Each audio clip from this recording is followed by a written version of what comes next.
ओम श्री परमात्मने नमः। अथ चतुर्थोऽध्यायः।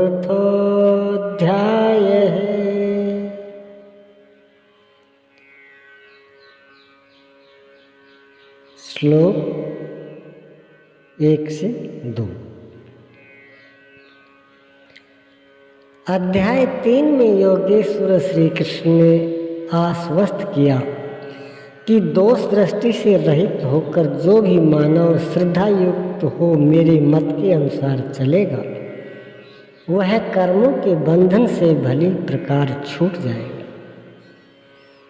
कर्म बंधन से मुक्ति दिलाने की क्षमता योग अर्थात ज्ञान योग तथा कर्म योग दोनों में है। योग में ही युक्त संचार निहित है। प्रस्तुत अध्याय में वे बताते हैं कि इस योग का प्रेरणेता कौन है, इसका क्रमिक विकास कैसे होता है। श्री भगवानुवाच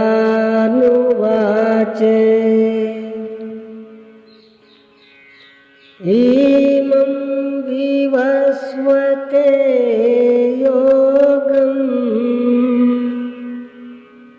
प्रोक्तवानहमव्ययम्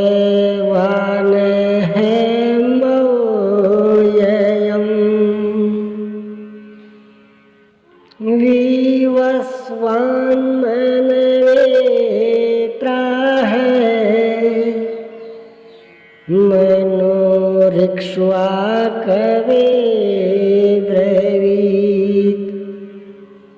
अर्जुन, मैंने इस अविनाशी योग को कल्प के आदि में विवस्वान अर्थात सूर्य के प्रति कहा। विवस्वान ने मनु से और मनु ने इक्ष्वाकु से कहा। किसने कहा? मैंने। श्री कृष्ण कौन थे?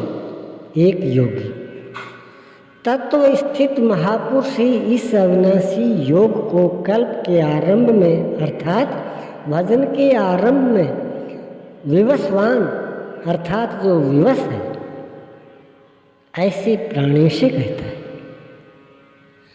सुरा में संचार कर देता है।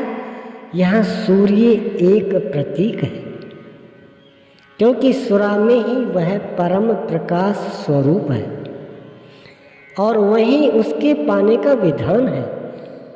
वास्तविक प्रकाश दाता अर्थात सूर्य वही है। यह योग अविनाशी है। श्री कृष्ण ने कहा कि इसमें आरंभ का नाश नहीं होता। इस योग का आरंभ भर कर दे तो यह पूर्णत्व दिलाकर ही शांत होता है।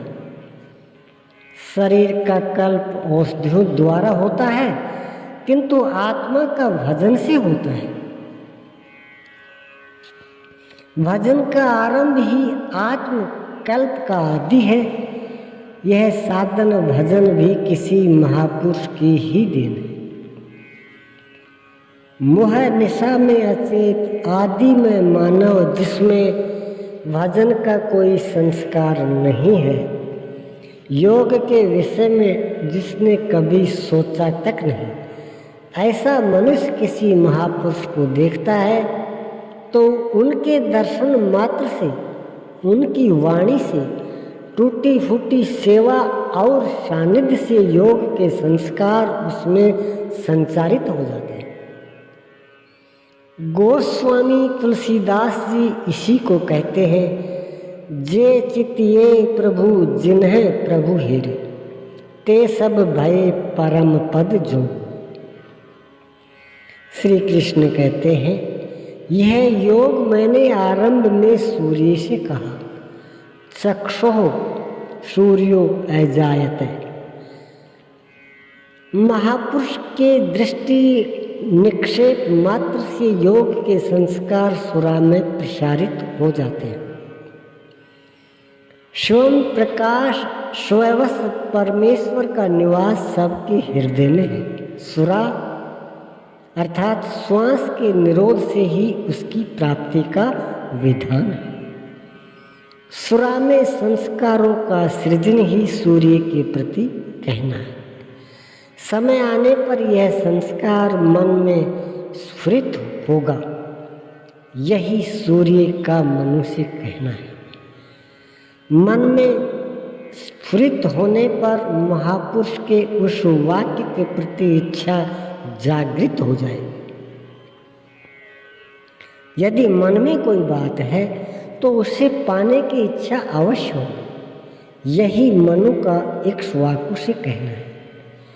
लालसा होगी कि वह नियत कर्म करे जो अविनाशी है, जो कर्म बंधन से मोक्ष दिलाता है, ऐसा है तो किया जाए। और आराधना गति पकड़ लेती है। गति पकड़कर यह योग कहाँ पहुंचाता है, इस पर कहते हैं एवं परंपरा प्राप्तम हेमं राजर्षयो विदुः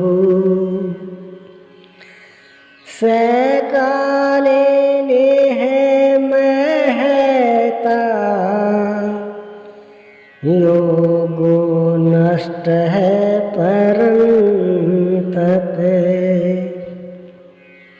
इस प्रकार किसी महापुरुष द्वारा संस्कार रहित पुरुषों की सुरा से मन में, मन से इच्छा में और इच्छा तीव्र होकर क्रियात्मक आचरण में ढलकर यह योग क्रमशः उत्थान करते करते राजर्षि श्रेणी तक पहुंच जाता है। उस अवस्था में जाकर विदित होता है। इस स्तर के साधक में रिद्धियों सिद्धियों का संचार होता है।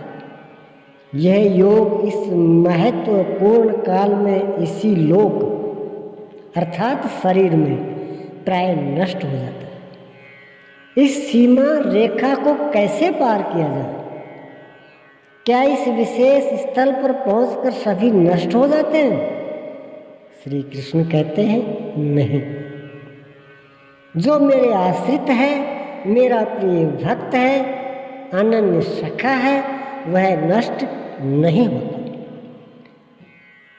ओम श्री सद्गुरुदेव भगवान की जय।